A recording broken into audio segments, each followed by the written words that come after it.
Hey guys, what's up? And in this video, I'll be just going behind the story, removing the do not disturb sign. Why write characters that I don't necessarily agree with? How did I write this so fast? And why did it take me all those years to finally get courage to write this? Hey guys, so before I read you a summary of the finale, episode 13, I wanted to talk to you a little bit about what inspired me to write this story. Honestly, I think this is the quickest I've ever finished a project, and it's not because I rushed it. Like I said before, I had this idea in my head for a very long time. So I knew the characters, the plot, the scenery, how I wanted everything to be. What I found so cool about removing the do not disturb sign is that it actually is a mixture of a poem and a story. I basically took two ingredients together to come up with this twisted story. I think I held back to write this story when I was 18 because I wasn't secure enough to write it just yet.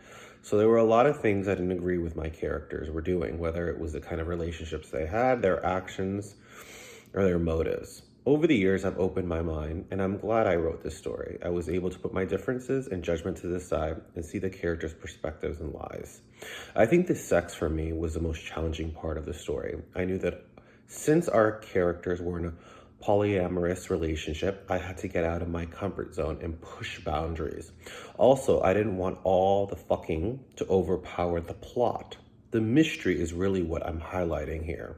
I also think I put a lot of depth and backstory to each one of these characters and backstory, making them more human and alive, even with their flaws, especially with the transformation with Xavier from the beginning to the point where we are now.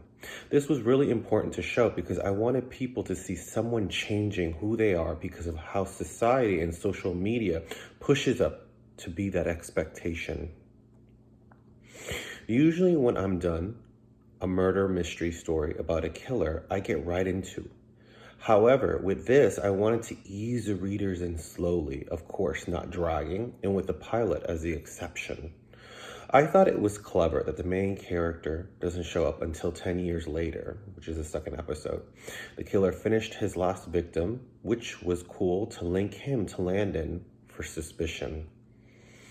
The reason why the killer kept a low profile all this time was because even though he was ahead of the game, the police, they were getting warm and he didn't want to get caught, especially since he wanted to get the person who was the base of all his murder madness. One of my favorite things about the story is the suspicion. Wait a minute, is it Julio? Julian? What about Mia, Xavier, Caden, maybe even Landon? The best part is that every single one of them, if you've been paying attention closely, would have a reason to be this killer. There are also Officer Stevens, which later on becomes Detective Stevens in my other stories, and FBI Logan. And in the finale, there's one more Easter egg that connects to another story. I'm proud of myself for accomplishing this story. I was able to step outside my comfort zone and I had a lot of fun writing it.